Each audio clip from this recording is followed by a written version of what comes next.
Voilà. Oh Willy, ah ben, nous sommes le 31 évidemment, sur la plage de la Salvetat, c'est un peu incongru, mais nous sommes le 31 octobre et il fait vraiment très beau à la Salvetat.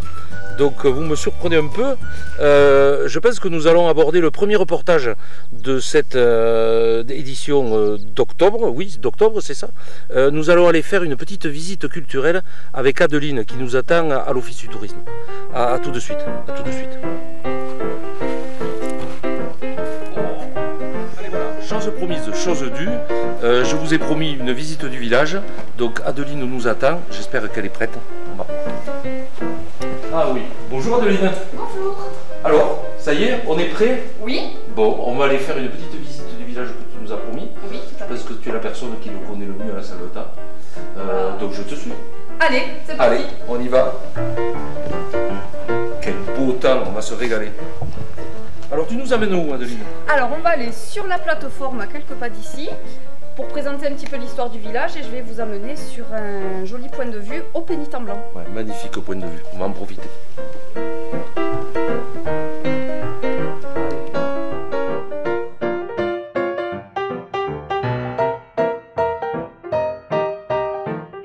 Alors, on est où Adeline là? Alors ici on est devant la croix des Pénitents Blancs. Ah, mais alors tu vas nous raconter la Salvetat? Alors en quelques mots, les origines de la Salvetat. Le bourg ici sur le promontoire rocheux où nous sommes date du début du XIIe siècle, époque à laquelle les habitants ont cherché un endroit difficile d'accès pour être assez protégé. Donc ils se sont basés ici sur ce piton rocheux. Le village a pris le nom de Salvetat parce que le clergé et les habitants voulaient que leur village soit un lieu de refuge, une sauveté. Une sauveté. Salvetat. Il dépendait d'où ce village par rapport au niveau épiscopal? Ça dépendait oui, de Saint-Pons? Ça dépendait de Saint-Pons, de l'évêché de Saint-Pons. Donc ici, justement, nous sommes juste en face de l'ancien château médiéval qui est devenu au XIVe siècle la propriété des évêques de Saint-Pons. Et juste en face de ce château, donc là où nous nous trouvons actuellement, se trouvait une chapelle qui a très certainement été la toute première église de la cité médiévale avant que l'église paroissiale soit créée. Et ce premier édifice religieux est devenu, au moment des guerres de religion, chapelle des Pénitents Blancs. Mais dis-moi, il me semble l'avoir vue cette chapelle sur des anciennes cartes postales. Oui, parce qu'elle a existé jusqu'en 1952. Malheureusement, elle a été détruite parce qu'elle tombait en ruine, donc sur la période d'après-guerre. Et donc aujourd'hui, on a cette magnifique croix en pierre qui marque son emplacement et le nom de la rue qui s'appelle les Pénitents Blancs en souvenir de la chapelle. Mais alors maintenant, Adeline, tu nous amènes où? On va descendre juste un petit peu plus bas, j'ai une petite anecdote à te raconter sur le pont de la Salvetat. Et on est parti. Alors cette petite anecdote croustillante, Adeline, c'est quoi? J'ai une petite idée, mais... Alors, croustillante, je sais pas, en tout cas, c'est une anecdote qui a marqué les esprits à la Salvetat et encore aujourd'hui, beaucoup de gens s'en rappellent. Donc pendant la Seconde Guerre mondiale, en 1944, le pont a été dynamité par les résistants de façon à couper la route aux Allemands. Et quand il a été reconstruit, entre 1947 et 1948, l'anecdote raconte que les architectes auraient pensé à conserver les petites cachettes sous les arches du pont qui avaient servi à dissimuler les bâtons de dynamite au cas où on aurait besoin de refaire sauter le pont Non, mais c'est trop important le pont, là, on va pas le refaire. Mais ça n'a sauter. pas eu besoin, ils en ont pas eu besoin. Et rappelez-vous, hein, le premier épisode de notre télé au mois d'août 2017, on a fait une petite fête sur le pont justement pour commémorer ce 70e anniversaire. Voilà, et donc il y a encore des papiers, des mamies qui se souviennent de cet épisode marquant de l'histoire de la Salvetat. Bah, nous on n'était pas là, mais beaucoup étaient là. Bon, on va continuer. Allez, Cap au Casal. direction le Casal. Direction le Casal.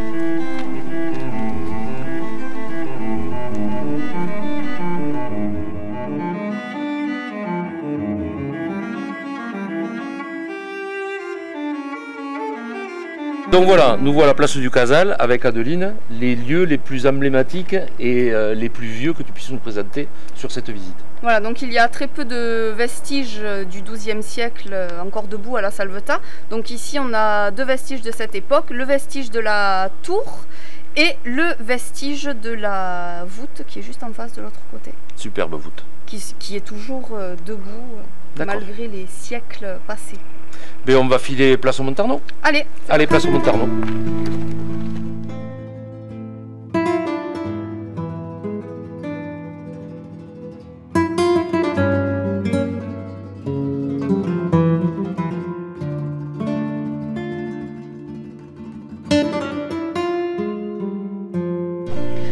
donc au Moyen-Âge, les pèlerins de Saint-Jacques, puisqu'on est une étape sur le chemin d'Arles, les pèlerins allaient directement chez l'habitant pour demander le gîte et le couvert. Et pour savoir qui pouvait les accueillir, il y avait des signes de reconnaissance sur les portes, comme ici. Donc on a une vieille coquille qui indiquait aux pèlerins qu'ils pouvaient passer la nuit dans cette maison. Voilà, nous sommes place au Montarnot. Que nous raconte ce lieu, Adeline? Donc autrefois ici, jusqu'en 1960, se trouvait l'ancien hôtel particulier des seigneurs de Montarnot, qui a été détruit en 1960 donc, et qui a laissé place à ce lieu ouvert au cœur du village et qui permet aujourd'hui de faire de nombreuses animations, surtout l'été. Donc je vous invite à venir profiter de la place Montarnot en été.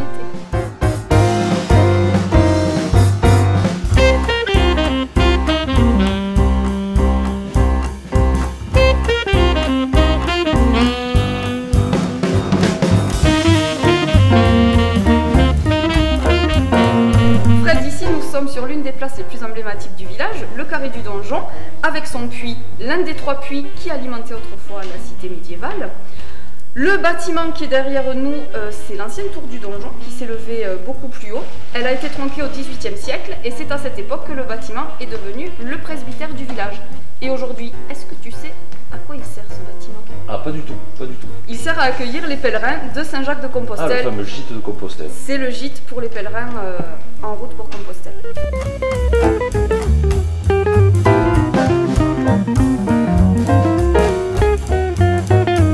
Donc là, avant d'aller à l'église, nous allons passer par la porte-en-aile. Voilà, la porte-en-aile qui veut dire petite porte en occitan, l'une des trois portes d'entrée de la cité médiévale.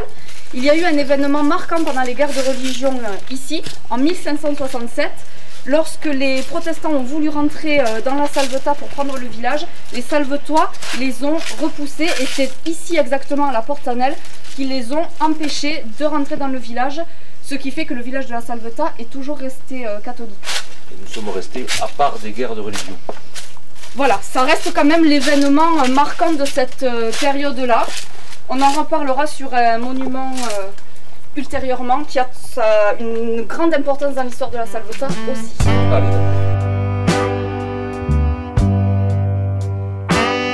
Puisque l'église paroissiale date de 1600, oui. Elle a été érigée ici lorsque la toute première église de la cité en face du château est devenue trop petite. Ben voilà. Pile poil. Et quand elle a été érigée, elle s'est appelée Saint-Albin. Saint-Albin. Voilà. Je la connais sous le nom de Saint-Étienne. Voilà, alors elle est connue surtout sous le nom de église paroissiale, puisque pour les Salvetois, Saint-Étienne, ça reste quand même la chapelle. D'ailleurs, on va aller faire un petit tour à la chapelle de Saint-Étienne. On va aller faire un petit tour. Petite précision sur cette église, elle a été reconstruite une seconde fois en 1863, parce qu'à cette époque, la Salvetat comptait près de 5000 habitants, contre 1200 aujourd'hui. Mais... Et donc il fallait un édifice religieux assez grand pour pouvoir accueillir tous ces fidèles, puisqu'autrefois, aller à la messe faisait partie des devoirs.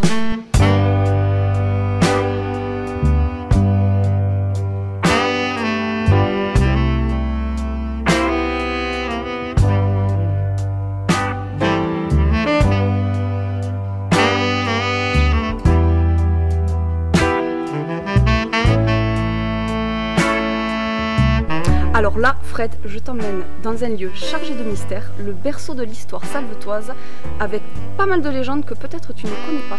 Absolument pas, je vais découvrir. Tu es prêt à plonger dans l'ésotérisme et le mystère? Allez, on y va, feu.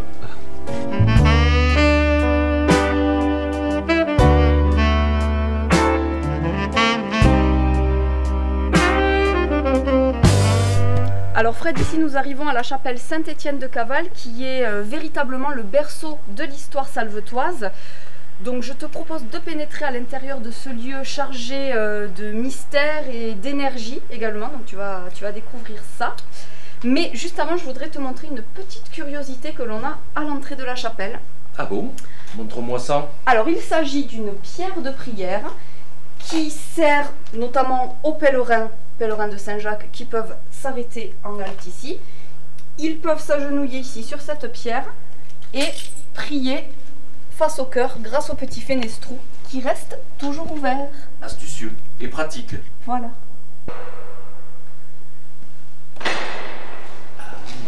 Magnifique. Alors je te propose de remonter aux alentours de l'an 800. Cette chapelle faisait partie d'un monastère bénédictin. Et on a trouvé les premières traces de son existence dans les écrits aux alentours de 940, à l'époque où elle a été donnée au comte Pons qui venait de créer son abbaye en pays de Thomières, Saint-Pons de Thomières. Voilà, 940. À cette époque-là, la chapelle était plus ou moins en ruine. Elle a été réhabilitée entre le XIe et le XIIe siècle. C'est pour cela qu'elle présente toutes les caractéristiques de l'architecture romane de cette époque. Donc on peut admirer une sobriété dans les décors. On retrouve des piliers carrés très imposants, une hauteur sous plafond basse et des fenêtres en meurtrière qui laissent passer légèrement la lumière. Je m'entendais avec de l'art roman à plus d'austérité et moins de lumière surtout. Finalement c'est pas mal éclairé. C'est quand même pas mal éclairé, on a une certaine chaleur dans cette chapelle et une certaine énergie, donc ça je t'en reparlerai un petit peu plus tard, mais je voulais attirer ton attention sur quelque chose d'assez particulier. Si on regarde les fenêtres en meurtrière de chaque côté, on peut remarquer des petites marches d'escalier qui ont une symbolique forte. Elles représentent la montée que le fidèle doit effectuer pour atteindre la lumière, c'est-à-dire pour atteindre Dieu. Cette sobriété dans l'architecture et dans le décor de l'art roman de cette époque voulait justement que le fidèle puisse se tourner vers son fort intérieur et prier plus facilement. C'était plein de symbolique. C'était plein de symbolique. Elle est magnifique cette chapelle, mais elle semble toute neuve, en tout cas magnifiquement restaurée. Restaurée, oui, parce qu'effectivement, elle a subi de graves dommages pendant les guerres de religion. On en parlait tout à l'heure.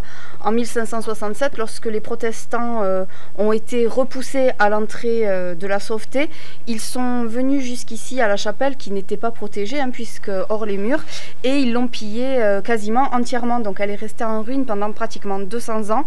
Et ce n'est qu'au XVIIIe siècle, grâce à l'abbé de l'époque qui a entrepris de soulever des fonds, qu'elle a pu être reconstruite en restant le plus fidèle possible à la chapelle d'origine. Mais malgré les plans d'origine, on sait qu'elle était plus grande que ce qu'elle est aujourd'hui. En tout cas, peut-être un peu petite d'après ce que tu me dis, mais magnifique de toute façon.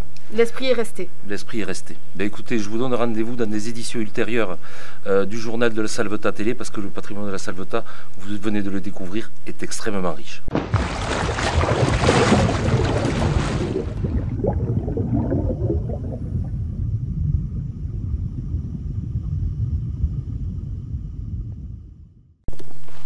Ah mais oui, j'oubliais, hein, c'est pas très riche en coquillages. Évidemment, nous sommes à la montagne.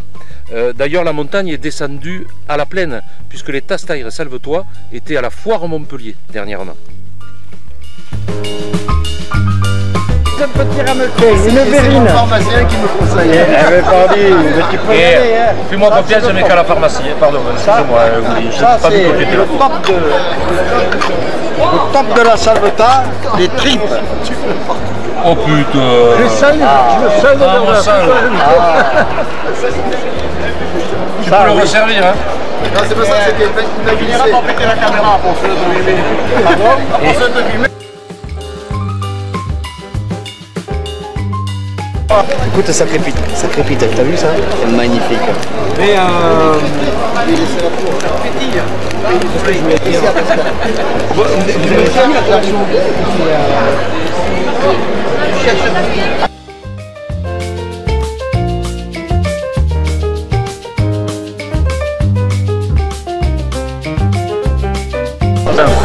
très franchement, Eric, je ne sais pas si on a bien fait de monter une chaîne de télévision. non.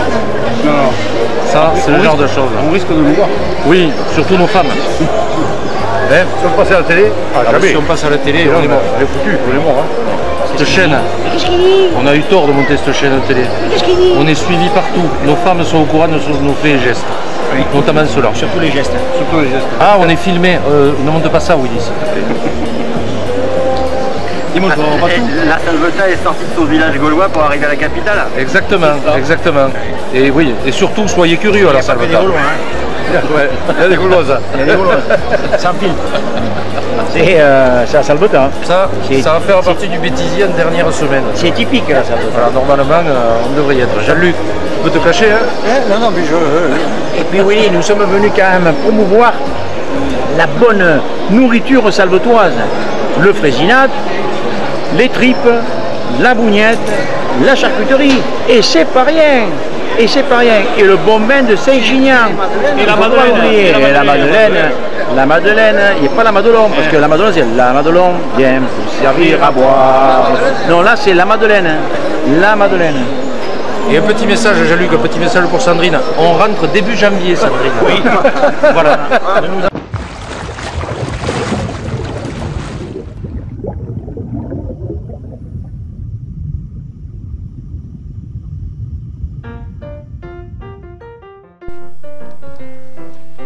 Et bien voilà, j'espère que ça vous a plu. Mais nous allons nous reporter il y a une quinzaine de jours et nous sommes allés faire un petit tour en accompagnant les pèlerins sur le chemin de Saint-Jacques-de-Compostelle, puisque vous savez évidemment qu'ils passent à la Salvetat. Reportage.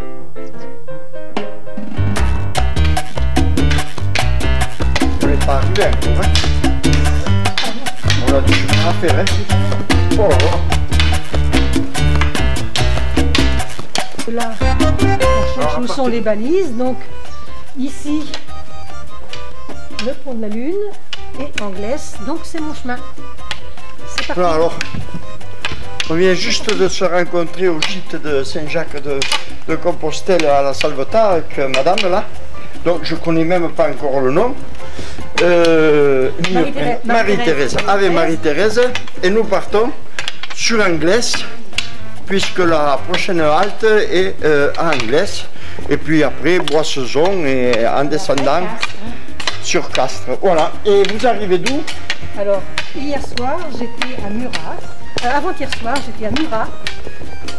Et donc, c'est une petite étape, une vingtaine de kilomètres. Donc, très bien. Et c'est des étapes qu'on fait chaque fois, alors, 20 voilà, km. À chaque fois, je fais 20 km à peu près.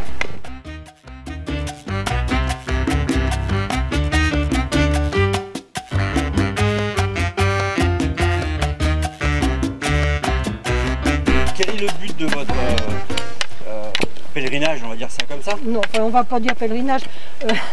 C'est un but culturel. Hein. D'une part, j'aime marcher. Et puis,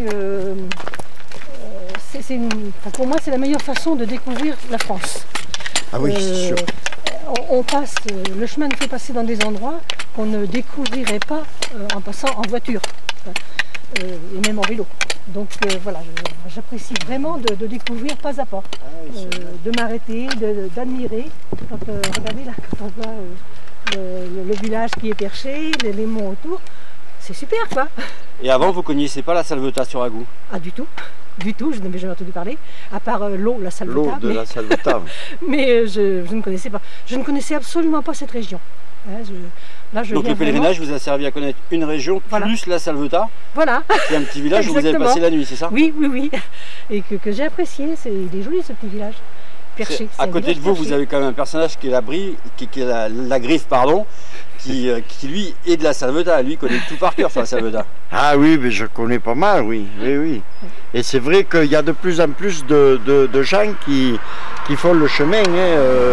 Il y a 20 ans de ça, on voyait passer 1 ou 2 personnes au mois de mai. C'était au mois de mai, au mois de juin.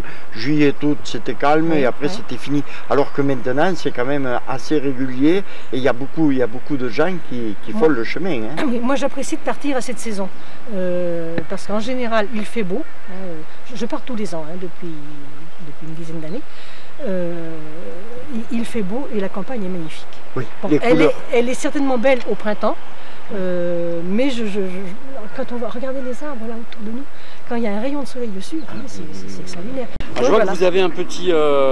Alors, qu'est-ce que c'est que le logo, eh bien, je fais partie de l'association bretonne des Amis de Saint-Jacques. Donc c'est cette association qui me délivre la crédentiale. La crédentiale, c'est le passeport qui permet d'aller dans les gîtes municipaux et autres, et qui est un très bon souvenir du chemin, parce qu'on a le cachet, le tampon de chaque ville où on s'arrête. Bon, eh bien, écoutez, on va continuer alors. Vous continuez le chemin. Allez, pardi. Allez, on y va. Ciao, à la prochaine.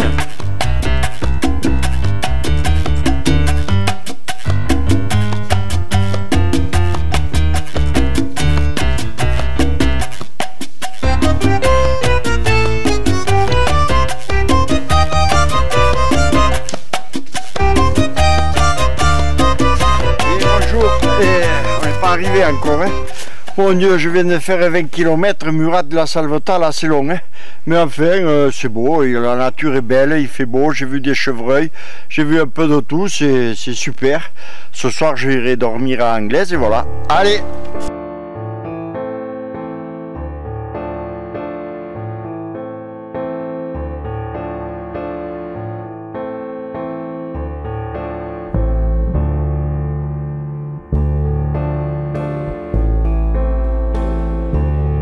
Tu passes Arles, Montpellier, c'est un peu ville, la Camargue, tout ça. Ensuite, tu montes Saint-Gervais, la Châtaigneraie, et tu arrives Murat, les Hêtres, les Sapins et la Salvetat. Voilà, avec les lacs. Et ensuite, tu repars vers Anglaise, Castres, les plaines du Lauragais, vers Toulouse, et puis les Pyrénées.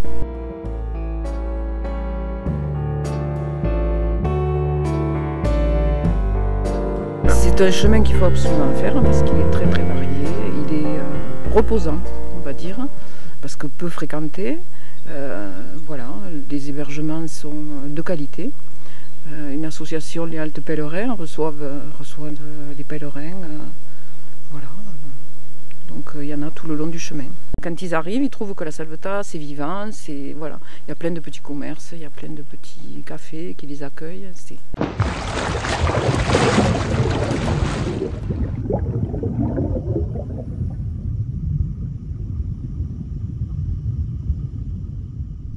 Et bien voilà, j'espère que ça vous a plu. Nous avons terminé avec cette édition d'octobre 2017 de la Salvetat Télé. En tout cas, vous pouvez toujours nous retrouver, comme d'habitude évidemment, sur le www.lasalvetat-tv.fr ou sur notre compte Facebook, La Salvetat Télé. Et moi, je vous donne rendez-vous à la fin du mois prochain, c'est-à-dire le 30 novembre, pour une édition exclusive et une visite des eaux de la Salvetat. En tout cas, restez curieux sur la Salvetat. Ah!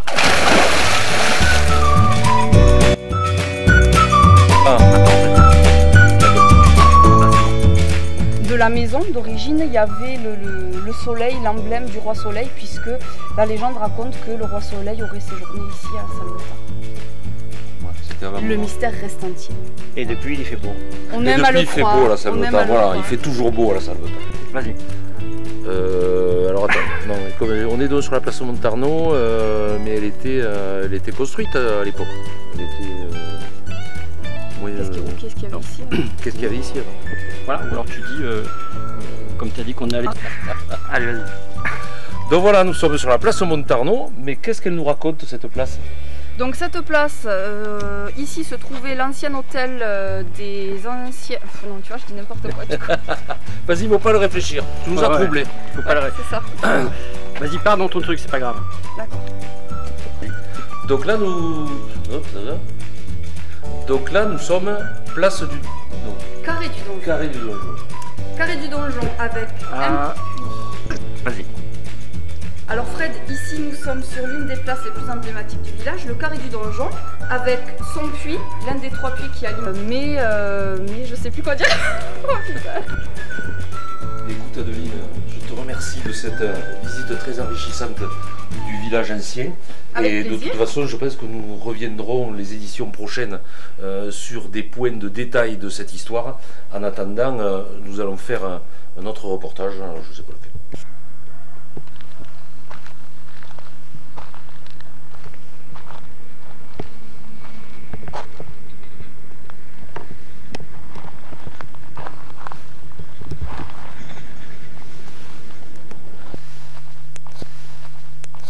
Oh là, Willy, oh Willy.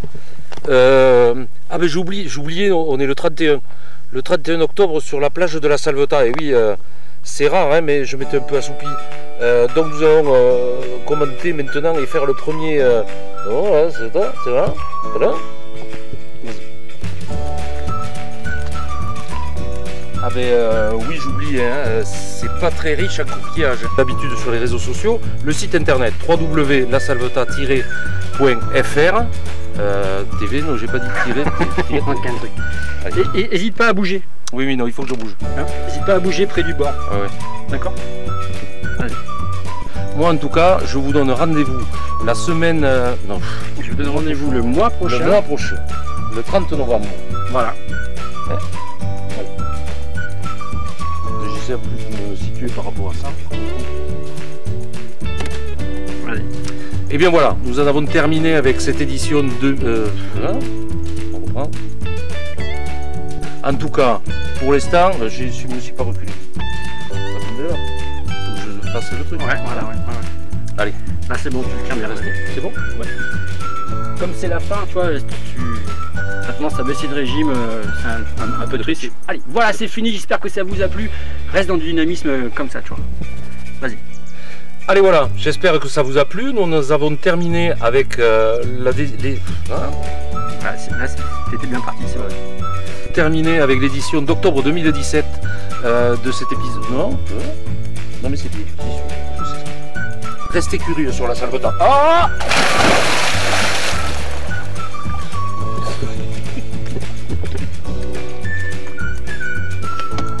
On aura fait n'importe quoi. Elle est bonne, hein? Ça, c'est une chute, hein? C'est qu'elle est bonne.